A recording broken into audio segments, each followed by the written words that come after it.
So ito po ang lakatan. Yan, malapit na po siyang mamunga.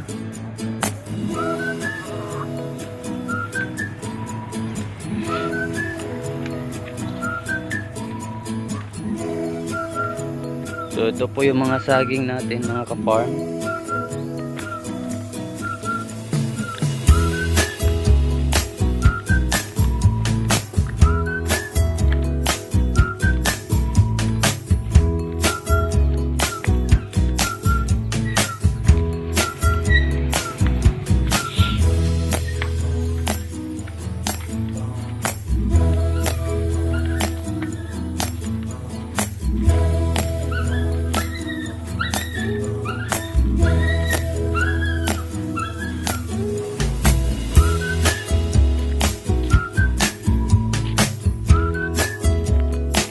Dito sa tapat po ay ang ating koi farm. So next video ipopost ko din po siya.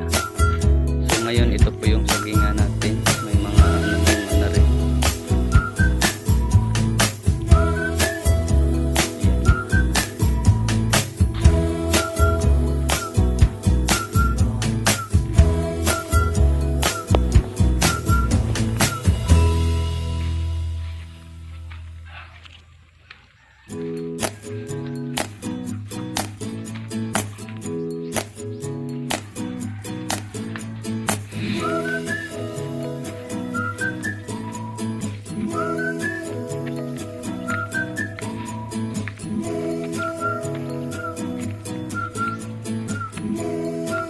So yung bakanting space po dyan sa baba, sa tabi ng kalsada, intended po yan na sa gagawin nating car wash po. So kaya hindi ko po tinamnan ng saging. So dito may kulungan din po tayo ng manok, yung ating native chicken.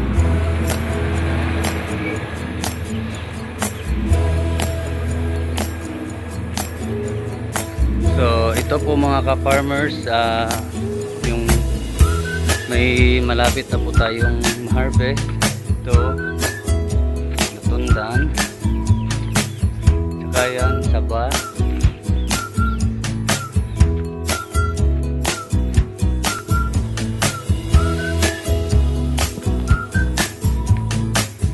So akyat po tayo kasi paahon po to. Yung type ng lupa po natin kasi is yung terrain niya uphill po.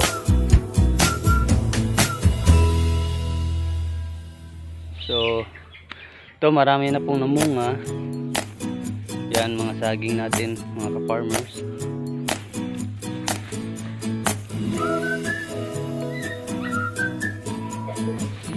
So para maganda po yung tubo ng ating saging is bawat isang puno po i-maintain po natin yung mga followers. So dapat isang mother plant may kasunod na follower tsaka yung maliit, para yung pag-ani po natin is sunod-sunod, tsaka yung bunga po is malulusog. So meron din po tayo dito sa farm ng puno ng, may tinanim po tayo na puno ng kalamansi. So yung kalamansi po natin is malapit na rin pong mamunga. So sa ngayon meron po tayong almost 100 po na puno ng marketed na kalamansi.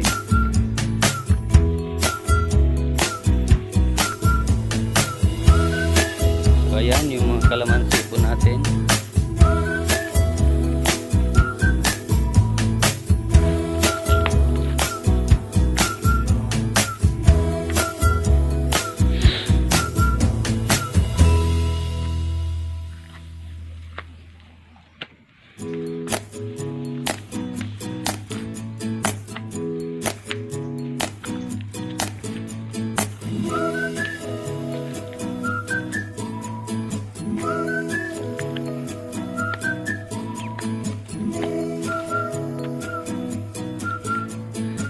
May mga new breed po tayo dito mga ka-farmers.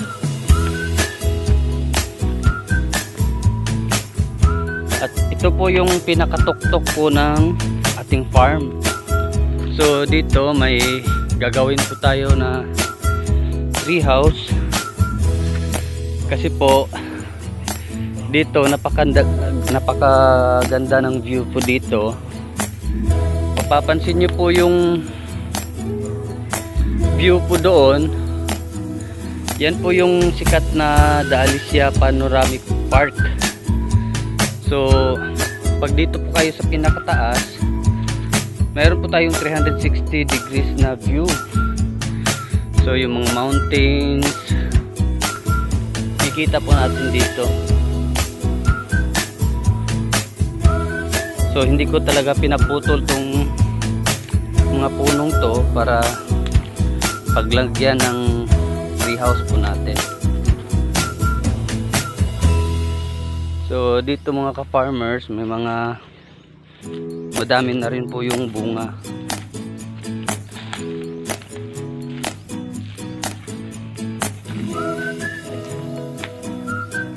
Yan.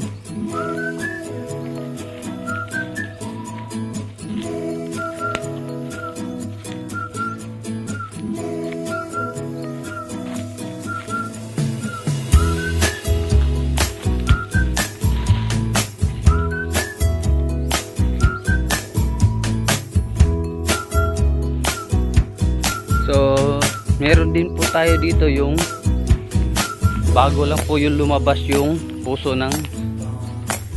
po niya, yung saging. Yan. Ito may mga bunga na po. So, mapapansin natin mga ka-farmers, hindi po sabay-sabay yung pagbunga nila kasi nga hindi po sabay yung pagtanim po. Kasi dahil na rin mahirap humanap po yun nung pang tanim po, kasi binibili din po dito yung iba, na ubusan po tayo ng pang tanim na nabili. Kaya mag-aantay po tayo na may umusbong po na followers, tsaka pipili po tayo na magandang binhi. Yung swordtail type po yung dahon kasi yun po yung mga matataba. So ito may bagong puso lumabas. Ayan.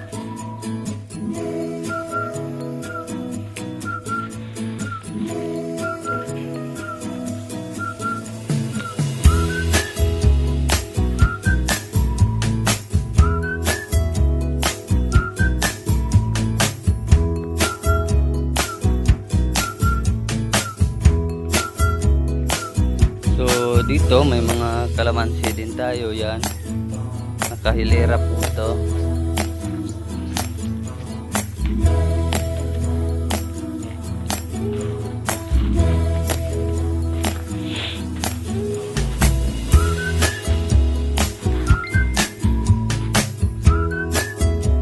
So dito banda yung medyo yung huli po nating tinanim.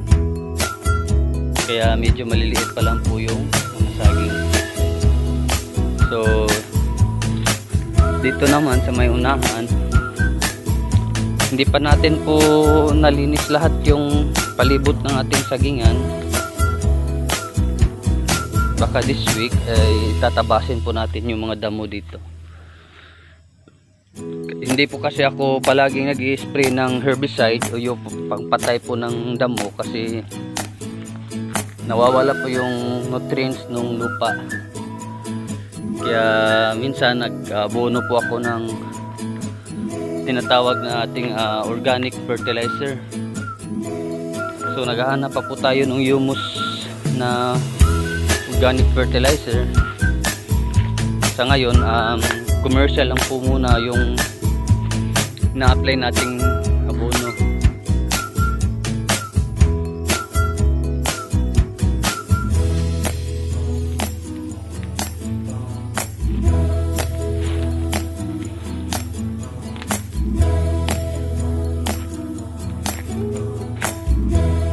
So dito po banda may mga bunga na po.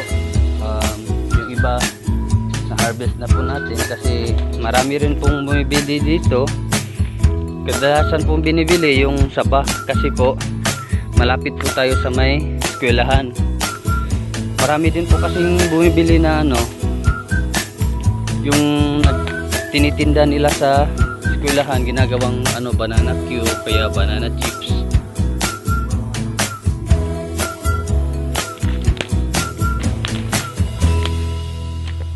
Yan yung mga bunga po ng ating saging.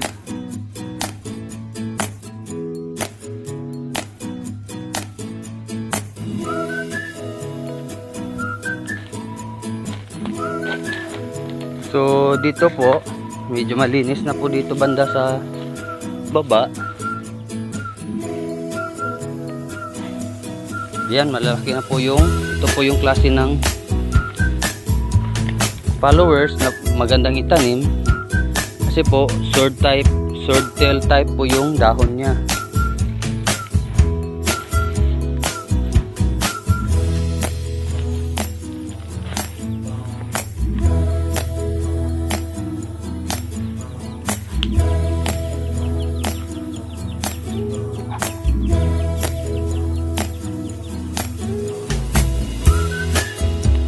So dito po banda, mano-mano ko lang po yung paglinis po dito kasi yun din po yung pang exercise ko po, pang papawis natin.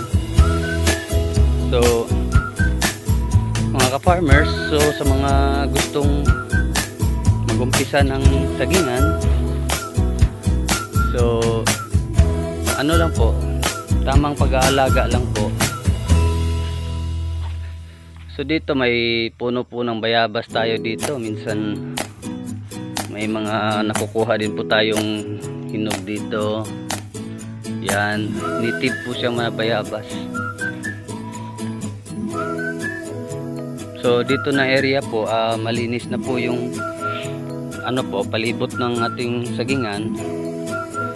So maliliit pa lang po yung iba. Kasi huli din po to na itanim.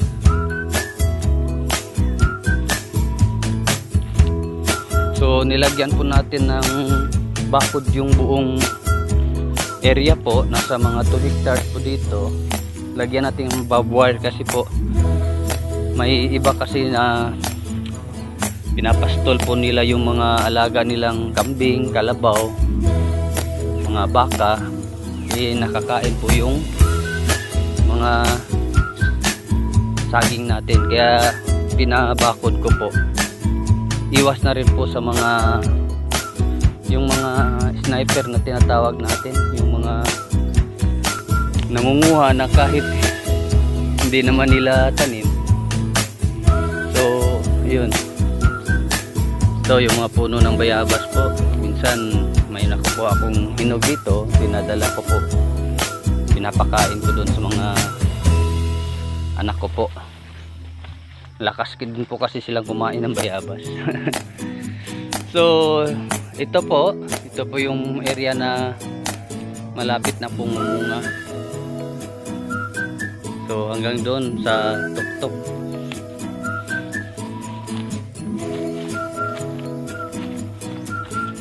So ito po yung tinabas ko po nung itong linggong to, kaya medyo malinis na po dito na area.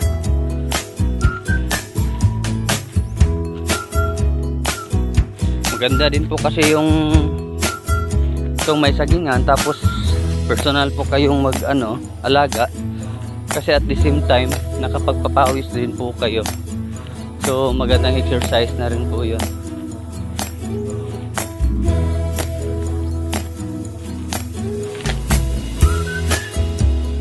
Ito, may hinog po tayong bayabas. Kunin natin itong iba, dalhin natin dun sa bahay.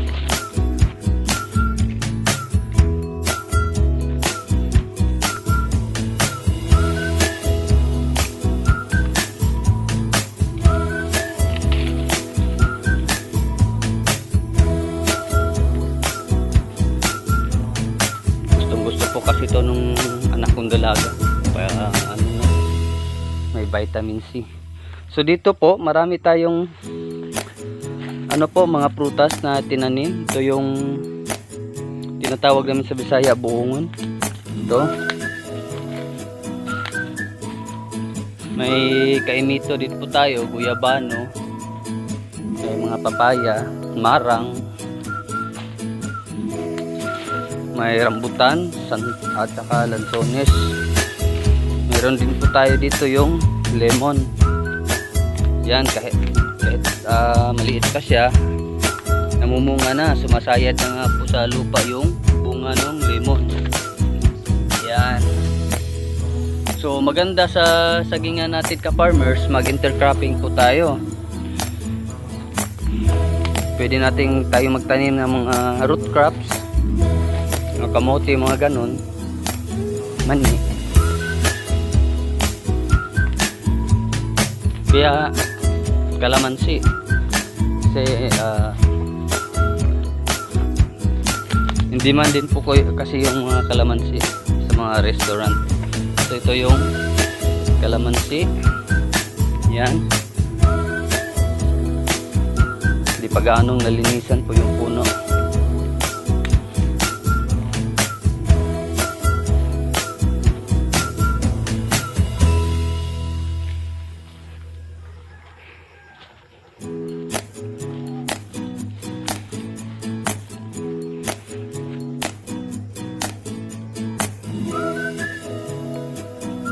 So yung kabilang banda po, meron po tayong sagingan din po doon sa may fish pan, kasi may mud pan po tayo ng yung sa mga koi. So sa next video po, bibidyo po natin yung kabilang banda po ng ating fish pan na may mga saging din po.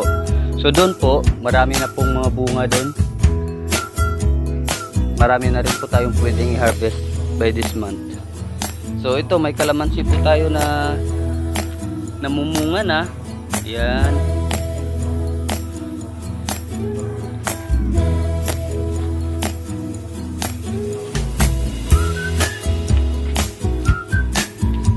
Kung yung iba po na expert po sa pag-alaga ng saging, sana po kung may share po kayong idea paano pa po mapaganda po tong sagingan ko po.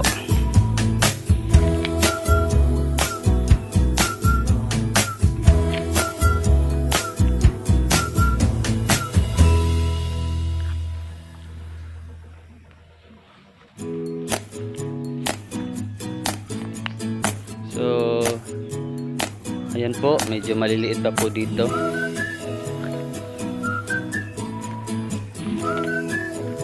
So mga ka-farmers, kung may tanong po kayo sa mga gusto pong magsagingan po, pwede po kayo mag-comment, tapos i-message lang po ako para may share din po akong kaalaman. Hindi po ako expert, pero may mga natutunan na rin po sa mga seminars na na-attendan ko po. So ayan po yung mga bunga ng natin, saging.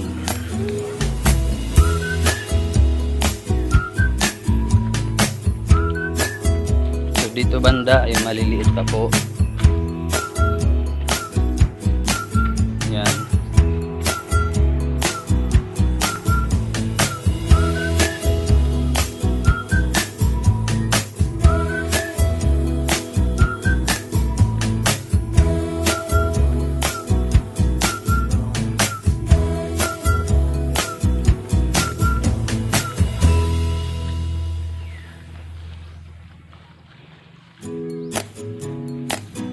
Dito may mga kalamansi din po tayo.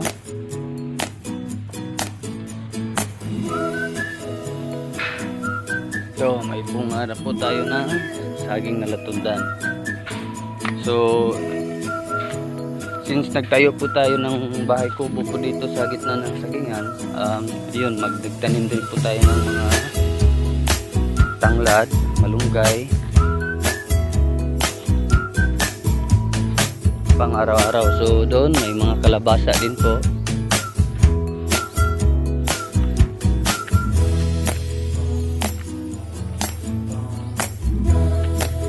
So ito may guyabano tsaka bayabas. Ayan.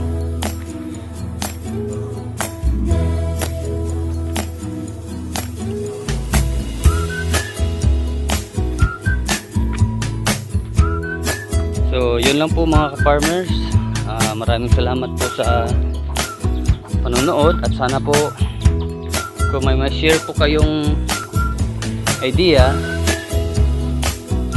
sana po matulungan nyo din po ako para may apply ko naman din po dito sa aking sagingan. So yun lang po, maraming salamat po sa panonood.